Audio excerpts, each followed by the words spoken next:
आज की ये क्लास इतनी शानदार होने वाली है कि आप अपने दांतों तले उंगली दबाने वाले हैं कि भाई ये गलती तो होनी ही नहीं चाहिए थी या फिर ये कोई गलती ही नहीं है, लेकिन आप ये गलती कर डालते हैं, वो भी इतनी सफाई से कि आपको खुद पता नहीं चलता। तो चलें, आज की इस क्लास में हम ऐसे ही कुछ चीजें जानने वाले हैं जहां आपकी मिस्टेक होती है इंग्लिश में, चाहे वो लिखने के दौरान हो या बोलने के दौरान हो, लेकिन आपको मालूम नहीं पड़ता। जैसे वो मेरे चाचा, मामा, फूफा या मौसा का लड़का या लड़की है। ठीक है, अगर हमें यह बोलना हो कि वो मेरे चाचा का लड़का है, तो हम लोग क्या गलती करते हैं बोलने में? He is my cousin brother, या वो मेरे मौसा की लड़की है, फूफा की लड़की है, मामा की लड़की है, चाचा की लड़की है।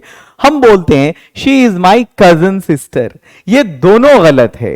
ना तो he is my cousin brother होगा, ना he is my cousin sister होगा। यू जस्ट हैव टू से ही इज माई कजन या शी इज माई कजन। आगे ब्रदर और सिस्टर कजन के बाद लगाने की जरूरत नहीं है। अगली गलती, मेरे पिताजी का नाम मिस्टर राजन है। मेरे पिताजी का नाम मिस्टर राजन है। अब यहां पर हम लोग दो तरह की गलती करते हैं। My father name is mister Rajan. बहुत सारे लोग बोलते हैं my father name is mister Rajan. ये सरासर गलत है। आप माई फादर नेम कोई ऐप, इसका मतलब ये हुआ मेरे पिता नाम मिस्टर राजन है, बट आपको ये बोलना होता है मेरे पिताजी का नाम मिस्टर राजन है। वो जो का है ना, उस का के लिए हम अपस्ट्रॉफी एस लगाते हैं जो काके की को डिनोट करता है। तो हमारा जो करेक्ट सेंटेंस होगा वो होगा my father's name is mister Rajan. अब एक चीज और बता दूं यहां पे कि ये सिर्फ एक गलती नहीं है, कभी कभी लोग दूसरी गलती कर जाते हैं, और वो ये कर जाते हैं रिटन में, लिखने में, या फिर हो सकता है बोलने में।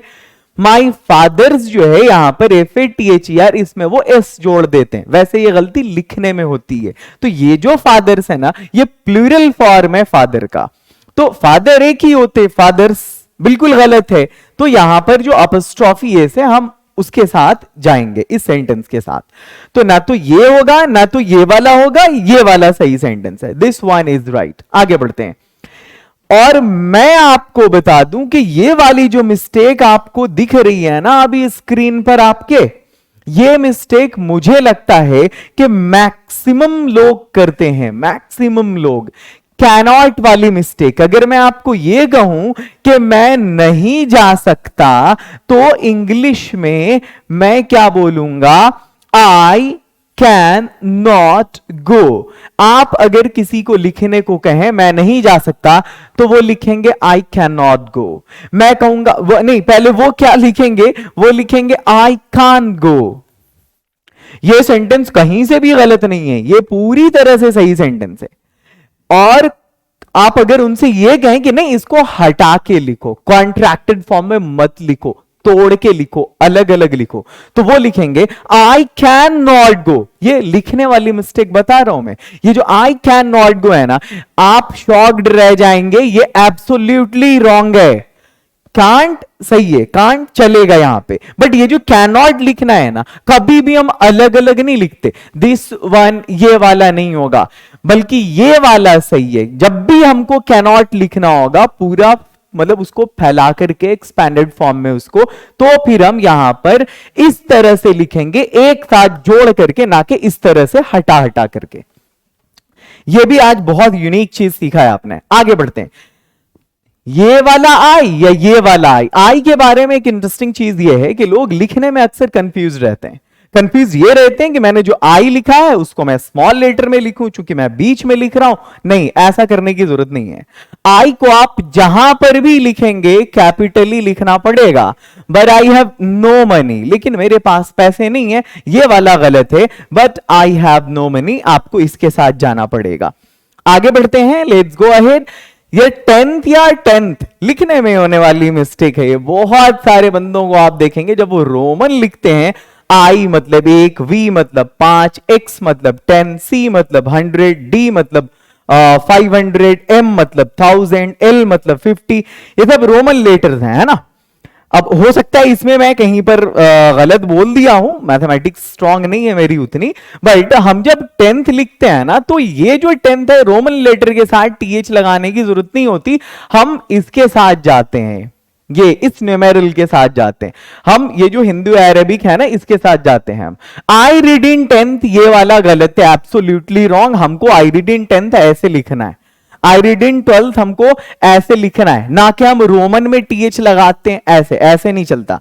आगे द नेक्स्ट, अगली गलती, अगली कोई गलती नहीं है बल्कि होली आ चुकी है, और होली के इस मौके पर आपके लिए एक धमाकेदार जबरदस्त वाला offer, India's most affordable and effective English speaking course, Bharat के सभी लोगों के लिए, सभी एज ग्रुप के लिए, चाहे आप किसी भी एज ग्रुप के हो, आपके लिए मोटिवेलिश लेकर आया है डायमंड इंग्लिश स्पीकिंग कोर्स। आप इसको ज्वाइन करने के लिए प्ले स्टोर से हमारा ऐप जिसका नाम मोटिवेलिशी है, जो हमारे चैनल का नाम है, डाउनलोड कर लें और फ्लैट 100 रुपीज का आपको डिस्काउंट मिलेगा सिर्फ 4 दिनों के लिए, 14 to 18 मार्च के लिए एडमिशन चल रहा है। आप देखेंगे उसकी फीस अब 399 हो गई है, वो भी 6 महीने की फीस है, यानी 50 रुपीज पर मंथ। इससे सस्ता इंडिया का कोई कोर्स नहीं हो सकता है। दूसरी चीज ये है कि कोर्स में जो कंटेंट आपको मिलने वाला है, सबसे पहले बेस जो मैं YouTube पे पढ़ाता हूं ना, आप मेरी सारी वीडियोस को जाके देखें, आपको मालूम पड़ जाएगा कि क्या क्लासेस होती हैं। और ये भी आपको मैं बता दूं कि YouTube की क्लासेस ऐप की क्लासेस के मुकाबले में कुछ भी नहीं है। आप जब ऐप पे जाएंगे तो आपको मालूम पड़ेगा, क्योंकि वहां आपको इतनी सारी चीजें मिल रही हैं। आप पढ़ लेंगे क्या क्या मिल रहा है आपके स्क्रीन के सामने। Basic speaking, vocabulary, reading lessons, pronunciation lessons, basic and advance practice lessons, spoken material, speaking structures, PO based speaking, story telling, speech, how to describe, pick talk and level test. और ये जो है ना 3 form में आपको मिलेगा, video lecture भी मिलेगा, ऑडियो लेक्चर भी मिलेगा और पीडीएफ भी मिलेगा। ये भी और ये भी तीनों फॉर्म में मिलेगा। 24/7 का आपको चैट या कॉल सपोर्ट मिलेगा, अगर कॉल पिक होता है तो ठीक, अदरवाइज चैट सपोर्ट आपको मिल जाएगा। कोर्स को ज्वाइन करने के लिए आप इन दिए गए नंबर्स पे कॉल करेंगे और व्हाट्सएप पे भी आप बात कर सकते हैं। तो देर मत करें, इन दिनों का फायदा उठाएं होली के खास मौके पे। अब हम गुड और वेल की बात करते हैं। दोनों का मतलब अच्छा है, बट ये एडजेक्टिव और ये एडवर्ब है। अगर हमें ये बोलना हो कि तुम इंग्लिश अच्छी बोलते हो, तो बोलना ये एक वर्ब है। इसके साथ हम ये नहीं बोलेंगे यू स्पीक इंग्लिश गुड, बल्कि हम बोलेंगे यू स्पीक इंग्लिश वेल। आगे बढ़ते हैं, द नेक्स्ट वन। अगला हमारे सामने कॉस्ट या प्राइस, मतलब होता है कीमत। हम किसी को पूछते हैं ना, भाई इस कलम की कीमत क्या है, तो हम ये बोलते हैं what is the cost of this pen. गलत है, what is the cost of this pen होगा ही नहीं, क्योंकि ये जो कॉस्ट होता है ना वो कॉमर्स वालों को पता है। एक्चुअली कॉस्ट प्राइस का ये मतलब है कि इस प्रोडक्ट को बनने में, मैन्युफैक्चरिंग में इसके कितने रुपये खर्च हुए, लागत इसकी कितनी हुई, वो कॉस्ट प्राइस होता है। बट वो कस्टमर तक आते आते बहुत सारी चीजें उसमें जुड़ जाती हैं, और फाइनली जिस प्राइस पे एक रिटेलर एक कस्टमर को बेचता है, वो प्राइस कहलाता है, वो कॉस्ट नहीं कहलाता। तो हमको अगर ये बोलना हो कि भाई इस कलम की कीमत क्या है, तो हम तो किसी दुकानदार से लेंगे, हमें पूछना पड़ेगा what is the price of this pen. We do not have to say what is the cost of this pen. The next one, line profession. Common mistake जो अक्सर हमारे यहां लोग करते हैं, मेरे फादर टीचिंग लाइन में है, my father is in teaching line. ये लाइन क्या होता है? प्रोफेशन होता है। My father is in teaching profession.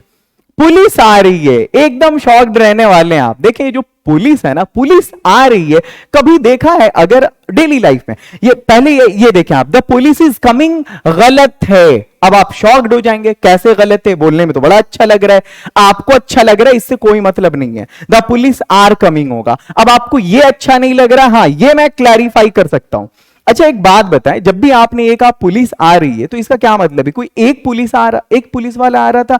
नहीं, पुलिस की जीप आती है, ग्रुप आता है, तो उस जत्थे को हम कहते हैं द पुलिस आर कमिंग। आपको इज लगाना है ना, आप एक पुलिस वाले के साथ लगाओ। आप ये कह सकते हो the police man is coming, ये चल सकता है। आगे बढ़ते हैं, यूएसए या फिर द यूएसए। देखो यहां पर आर्टिकल का लफड़ा है कुछ। जब हम यूएसए की बात करते हैं या फिर हम यूके की बात करते हैं या the People's Republic of China की बात करते हैं, तो या मतलब जहां पर किंगडम होता है, स्टेट्स होता है, रिपब्लिक होता है, उन स्पेशल कंट्रीज से पहले हम द का यूज करते हैं। तो ऐसा नहीं my uncle lives in USA, we just have to say my uncle lives in the USA, आपको उसके पहले द लगाना पड़ेगा। अगला, मैं हमेशा क्रिकेट खेलता हूं, यहां पर ये जो हमेशा आपको दिख रहा है ना, ये हमेशा टाइम एक्सप्रेशन है। हम क्या जानते हैं कि टाइम एक्सप्रेशन को उठाया और सीधा लास्ट में लगा दिया। वैसे अमूमन ऐसा होता है, जनरली ये तरीका है कि हम लास्ट में टाइम एक्सप्रेशन लगाते हैं। जैसे वो रोजाना स्कूल जाते, he goes to school every day, चलेगा, सही है। यहां पर जो है कि मैं हमेशा क्रिकेट खेलता हूं, आई प्ले क्रिकेट ऑलवेज, ये सेंटेंस आपका एब्सोल्युटली रॉन्ग है, क्योंकि ये जो फ्रीक्वेंसी ऑफ टाइम वाला ये वर्ड है ना, ऑफन, ऑलवेज, समटाइम्स, नेवर, ये वाले जो वर्ड है ना, ये टाइम एक्सप्रेशन जो है, ये आप सब्जेक्ट के ठीक बाद लिखेंगे। I always play cricket, I often play cricket, I never play cricket, I sometimes play cricket, I usually play cricket, I frequently play cricket, ये चलेगा, ये सब्जेक्ट के ठीक बाद आएगा। द नेक्स्ट वन, अगला है हमारे सामने, जब दो मेन वर्ब एक साथ हो, दो मेन वर्ब जब एक साथ होता है, इंफिनिटिव का यूज करते हैं, टू लगाते हैं। मैं जाना चाहता हूं, वांट एक वर्ब है, गो एक वर्ब है, दोनों मेन वर्ब है, टू से कनेक्ट करेंगे, I want to go now. तो आप लोग कमेंट करके बताएं क्लास कैसी लगी, और ये जो ऑफर है होली ऑफर, उसका पूरा पूरा फायदा उठाएं आप। आपको कांटेक्ट नंबर्स भी दिए गए हैं, एप्लीकेशन प्ले स्टोर पे जाके आप डाउनलोड करें, जुड़े।